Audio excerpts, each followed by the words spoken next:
Muy buenos días, señores del Congreso Internacional de la Asociación Española de Ética y Filosofía, en la mesa temática 16 sobre el utilitarismo clásico y contemporáneo y los nuevos desafíos éticos en la Universidad de Córdoba, mesa que dirige el profesor José Luis Tacet. Mil gracias, señores, por su invitación. Esta charla va a ser sobre la paz en Colombia y los costos de la utilidad social. Trataré de hacer una mirada desde la economía y la filosofía política. Si se acepta el axioma smithiano, la justicia es el pilar fundamental en el que se apoya todo el edificio social, y si entendemos el surgimiento de la justicia dentro de una sociedad como el modo de evitar la respuesta resentida, y no como una forma de evitar la reincidencia o ejemplarizar, entonces, ¿cuáles son los costos sociales de la paz en Colombia ante el fin del conflicto armado de la guerrilla y su inmediato inicio como grupos políticos sin pago y resarcimiento a las víctimas? Los diálogos de paz en Colombia de 1991 y el 2012 dejan muchos sinsabores ante las políticas públicas llamadas perdón y olvido y justicia transicional a delitos cometidos de lesa humanidad. Las víctimas, al ser de zonas rurales apartadas de las grandes ciudades, se ven forzadas política y socialmente a aceptar tales acuerdos de justicia sin castigo compensatorio que mitigue el resentimiento con el fin de lograr la paz que beneficia al resto de los colombianos. ¿Cómo entender la paz y la utilidad social? ¿Por qué la utilidad política partidista prima sobre la justicia social? Esta investigación, que busca basarse en una discusión teórica desde la filosofía política y a su vez es histórica porque se basa en el estudio de los acuerdos realizados entre el gobierno y las FARC. Comencemos con un título: los acuerdos relevantes de los diálogos de paz en Colombia. ¿A qué acuerdos hemos llegado desde el 2012? ¿Qué acuerdos se han firmado? El 26 de agosto del 2012, el gobierno de Colombia y las fuerzas revolucionarias FARC firman el Acuerdo General para la Terminación de Conflicto y la construcción de una paz estable y duradera, pero ya el 19 de noviembre del 2012 se da inicio formal a los diálogos de la paz en La Habana, Cuba. El 26 de mayo del 2013, sin la participación de las víctimas, que en su gran mayoría son campesinos, gobierno y FARC logran el primer acuerdo sobre el tema agrario llamado Hacia un nuevo campo colombiano, reforma rural integral. Acuerdo que busca dotar de tierras suficientes a familias de campesinos con escasez de tierra, planes en vivienda, agua potable, asistencia técnica, capacitación, educación, adecuación de tierras, infraestructura y recuperación de suelos. El 13 de junio del 2013, las FARC dejan en claro que el proceso de paz no significa una entrega formal de las armas porque no está derrotada ni está desunida. Los diálogos de paz son más un acuerdo político de voluntades para el abandono de hostilidades y no de sometimiento. El 28 de agosto del 2013 se aprueba el Marco Jurídico para la Paz, o Acto Legislativo 01 del 2012, sometido a examen por la Corte Constitucional colombiana el 25 de julio, aprobado en el Congreso de la República de Colombia en junio del 2012, y es demandado por una organización no gubernamental, Human Rights. José Miguel Vivanco señaló que el artículo abre la puerta a la impunidad para guerrilleros, paramilitares y militares responsables de atrocidades.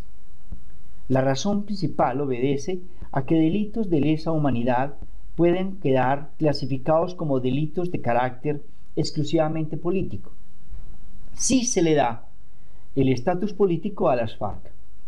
De igual manera, son los mismos guerrilleros quienes han elaborado sus propias leyes de condena La ley permite beneficios a desmovilizados iguales a los del ciudadano común, en regla como el de acceder a cargos públicos y acceder a elección popular, lo que parece extraño.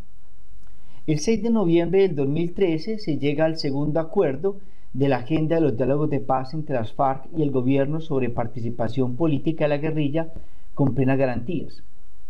En este acuerdo se deja leer que no hay restricción política de ningún tipo para la participación de los desmovilizados en política por delitos confesos con arrepentimiento, por narcotráfico, secuestro, extorsión, ataques a la población civil con carro-bomba, siembra de minas antipersonas e infraestructura pública.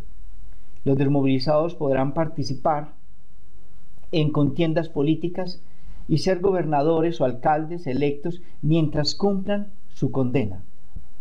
El 3 de diciembre del 2013, el presidente de Colombia pide ante la Organización de los Estados Americanos flexibilidad por delitos de violación internacional a los derechos humanos en el marco del conflicto armado. Solicita ante la OEA la aplicación de justicia transicional. No se trata de sacrificar la justicia para lograr la paz, afirma el presidente, pero que la justicia tampoco se pueda convertir en un obstáculo para el proceso. El 16 de mayo del 2014 se logra el tercer acuerdo sobre cultivos ilícitos y narcotráfico, acuerdo que giró sobre 3 puntos básicos: sustitución de cultivos, programa de prevención del consumo y solución al fenómeno de producción y comercialización.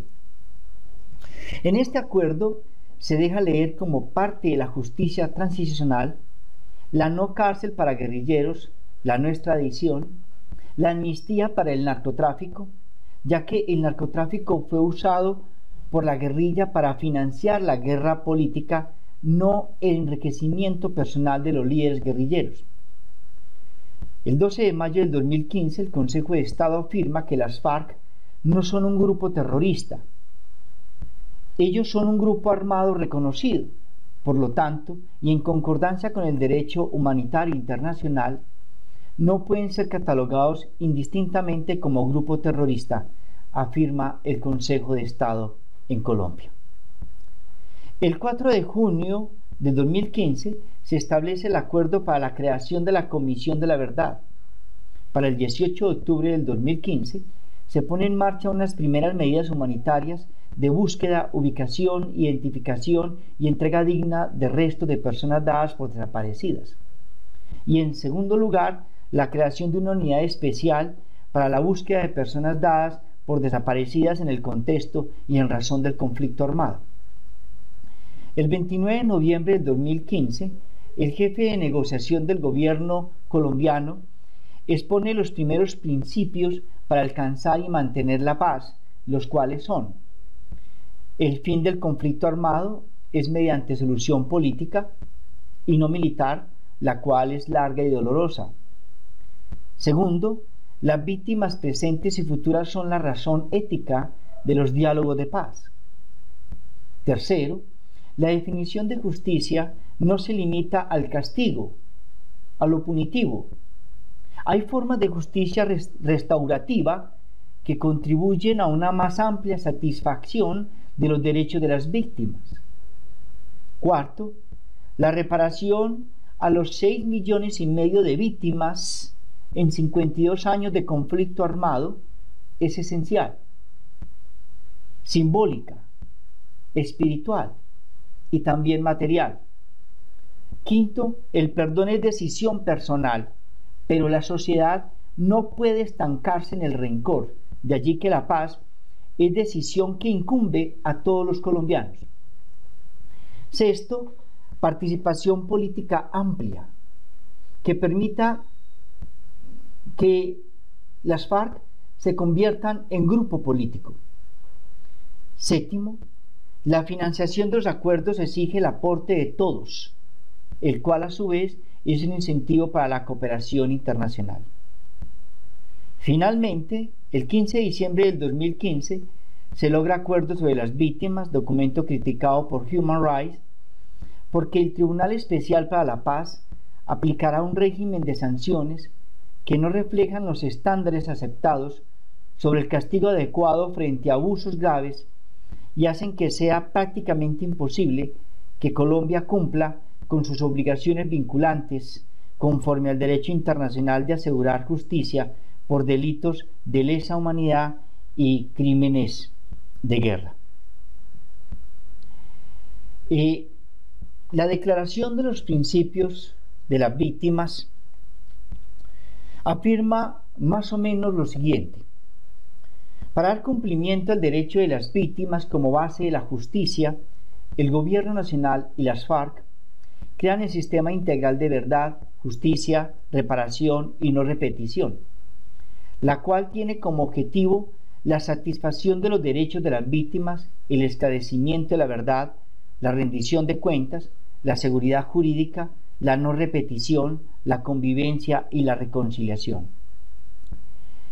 El Sistema Integral de Verdad, Justicia, Reparación y No Repetición estará compuesto por 5 mecanismos o medidas: una comisión para el esclarecimiento de la verdad, la convivencia y la no repetición, órgano que busca conocer la verdad y esclarecer las violaciones al derecho internacional humanitario y promover la convivencia; la Unidad Especial para la Búsqueda de Personas dadas por desaparecidas, que tiene como objetivo la búsqueda de identificación de todas las personas desaparecidas; la Jurisdicción Especial para la Paz incluye la Sala de Amnistía e Indulto y un Tribunal para la Paz, encargadas de administrar justicia, perseguir y sancionar las graves violaciones a los derechos humanos y al derecho humanitario internacional; medidas de reparación integral para la construcción de la paz, satisfacer, indemnizar, restituir los derechos de las víctimas, hacer reparación colectiva de los territorios, poblaciones y colectivos que fueron afectados en el proceso del conflicto; y garantías de no repetición, que son acuerdos de cumplimiento para el fin del conflicto armado. Los integrantes de la Comisión para el Esclarecimiento de la Verdad, la Convivencia y la No Repetición estará conformada por 11 personas postuladas por la comunidad y las organizaciones de víctimas, y serán seleccionados por 9 integrantes del Gobierno Nacional y de las FARC. No es claro el nivel de estudio que deben de tener estas personas que van a integrar la comisión, ni tampoco el nivel de exigencia en los conocimientos que se deben de tener propiamente dicho para poder emitir juicios o establecer condenas a culpables de delitos de lesa humanidad. La Declaración de los Principios de Víctimas establece que no serán objeto de amnistía ni indulto los delitos de lesa humanidad, el genocidio, los graves crímenes de guerra, la toma de rehenes u otra privación grave de la libertad, la tortura, las ejecuciones extrajudiciales, la desaparición forzada, el acceso carnal violento y otras formas de violencia sexual, la sustracción de menores, el desplazamiento forzado, además del reclutamiento de menores conforme a lo establecido en el Estatuto de Roma. Dichos actos de violación al derecho internacional humanitario durante el conflicto por los líderes de la guerrilla y del Estado serán castigados entre 5 a 8 años como máximo, son reconocidos por el acuerdo e implora el perdón social. Es decir, si el acusado reconoce sus errores en delitos de lesa humanidad, su participación en estos delitos de lesa humanidad, y pide perdón a la sociedad, se le dará una condena máxima de 8 años y una condena mínima de 5 años. La Jurisdicción Especial para la Paz establecerá libres sanciones simbólicas o reparadoras al derecho de las víctimas, las cuales tendrán un mínimo de duración de cumplimiento de las funciones reparadoras y restauradoras de 5 años y un máximo de 8 años. Comprenderán restricciones efectivas de libertades y derechos tales como de residencia y movimiento que sean necesarias para su ejecución. Estos líderes, dado el problema de las cárceles en Colombia, o estos guerrilleros que abandonan las armas y que son hallados culpables en delitos y que por penas que deben ser purgadas o sancionadas, van a recibir la casa por cárcel principalmente. Las funciones reparadoras y restauradoras consisten en que el líder guerrillero y el Estado confesos y arrepentidos participen en la realización de proyectos sociales que sirvan al mejoramiento de la calidad de vida de las víctimas del conflicto en territorios específicos. El desmovilizado podrá desplazarse a la región con la aprobación de la Jurisdicción Especial para la Paz y participar con los líderes de la comunidad en la ejecución del plan de desarrollo con enfoque territorial para la paz. Los subalternos desmovilizados y del Estado que hayan participado en delitos graves de lesa humanidad en cumplimiento de órdenes e impuestas por sus superiores deberán hacer funciones reparadoras y restauradoras entre 2 y 5 años sobre las víctimas del conflicto, es decir, quienes tienen el mando y son quienes son líderes, bien sea del ejército o de la guerrilla, y que perpetraron delitos de lesa humanidad, pagan y que reconocen sus delitos y piden perdón a la sociedad, pagan entre 5 y 8 años.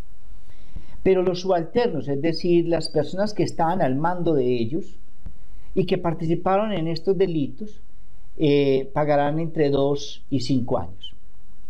Los actores del conflicto armado que hayan participado y no reconozcan sus culpas ni pidan perdón social, la privación efectiva de libertad no será inferior a 15 años ni superior a 20 años en el caso de conductas muy graves.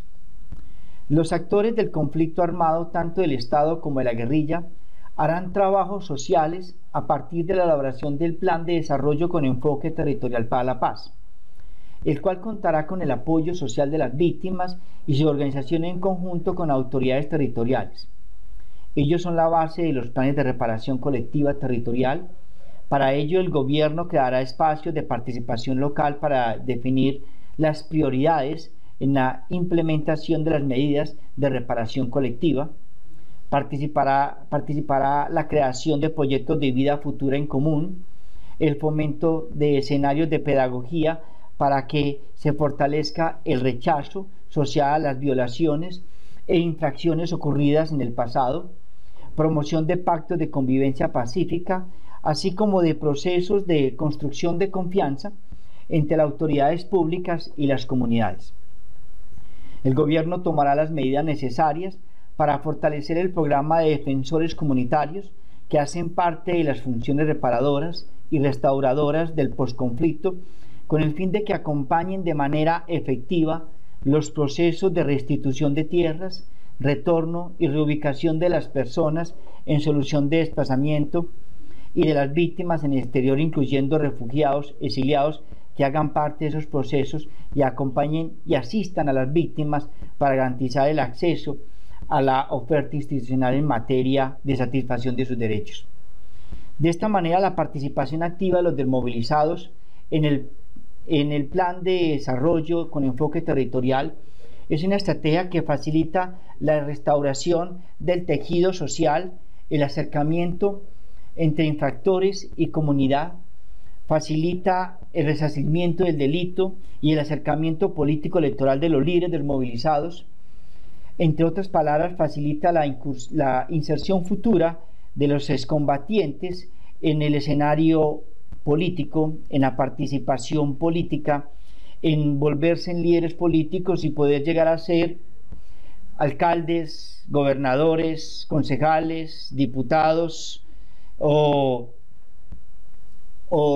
presidentes o congresistas. Finalmente, hablemos del utilitarismo o lo utilitario en los diálogos de paz. En Colombia, a diferencia de los diálogos de paz, en países como España, Reino Unido, El Salvador, marcan diferencias en el manejo ideológico del conflicto, número de víctimas y duración de las hostilidades, pero sí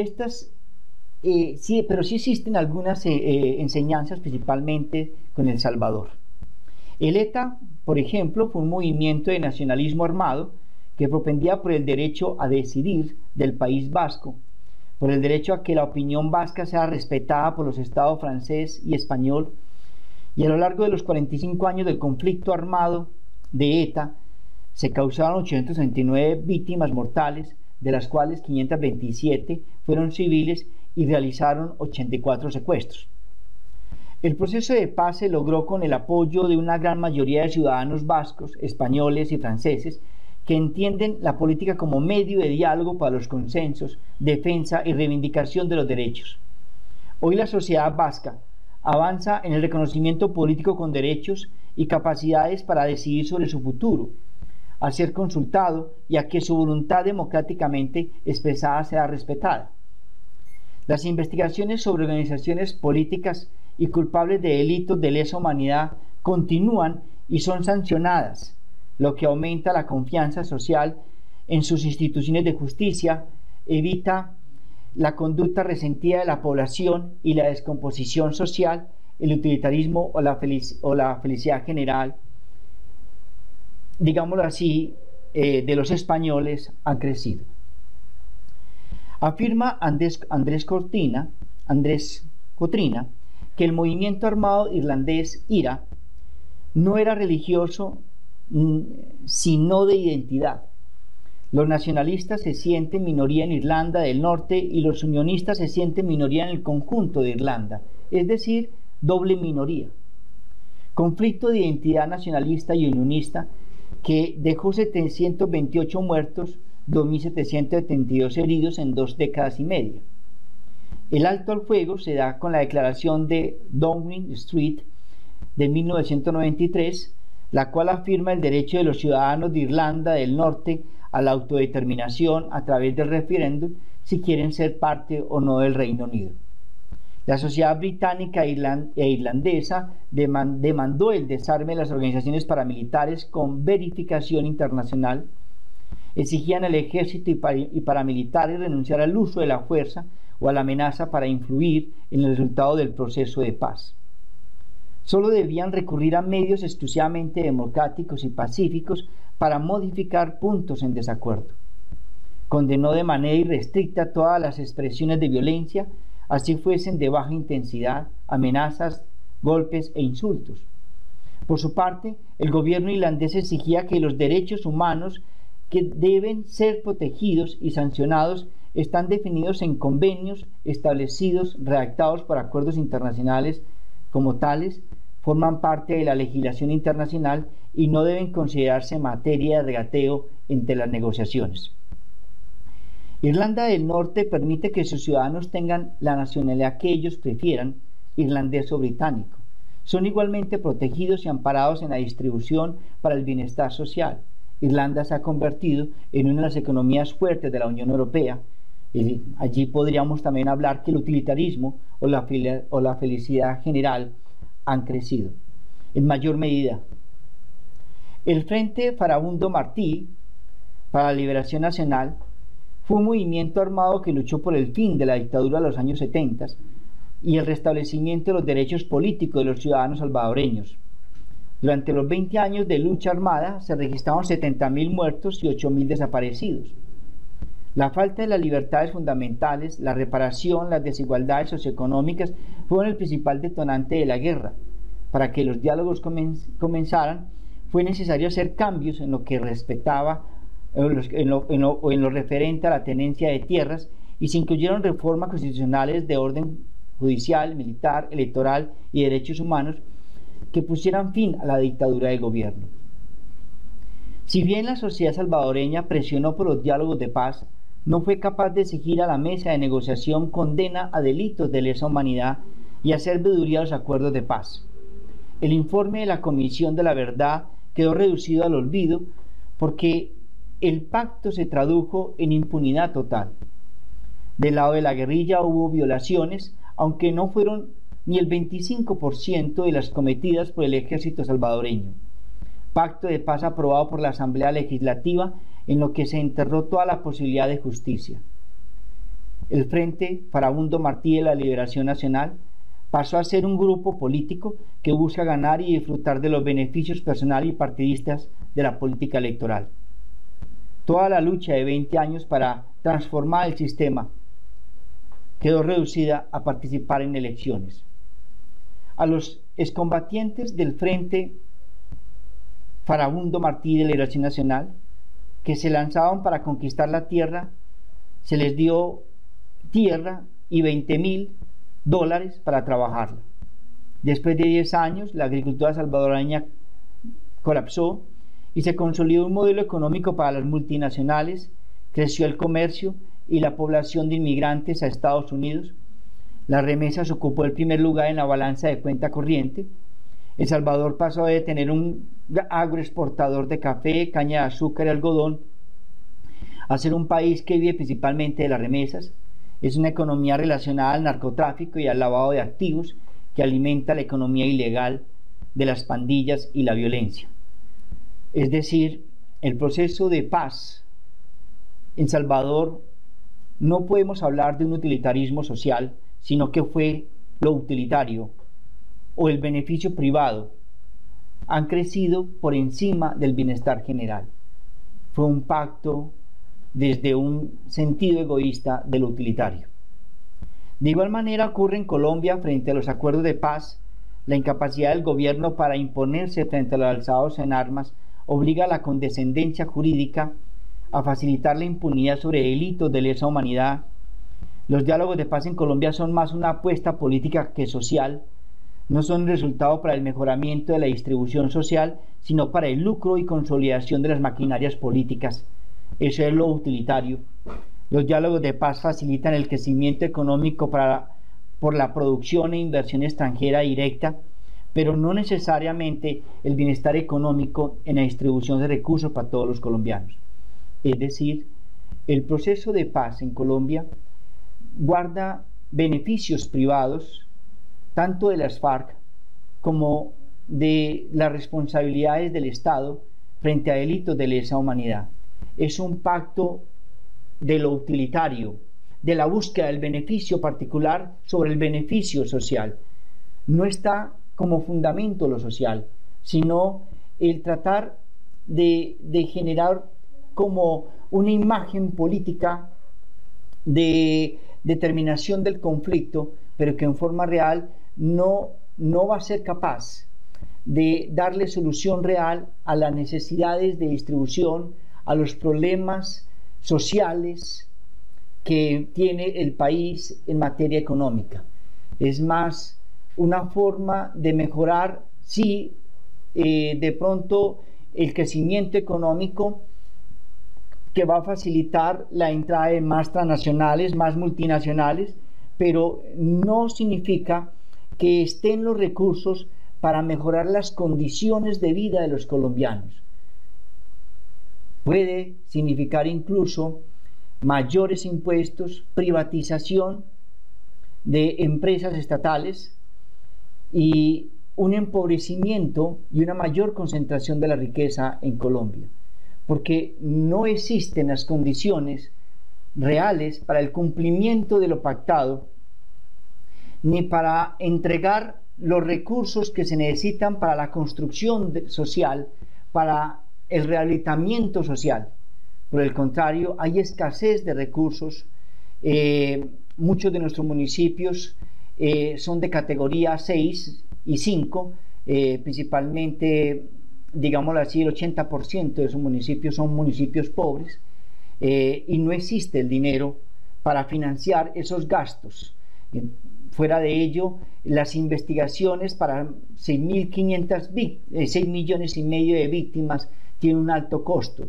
Solamente en los falsos positivos son 3.000 víctimas y del grupo guerrillero más o menos por secuestrados más de 2.500 víctimas. Señores de la Asociación Española de Ética y Filosofía, mil gracias por su atención.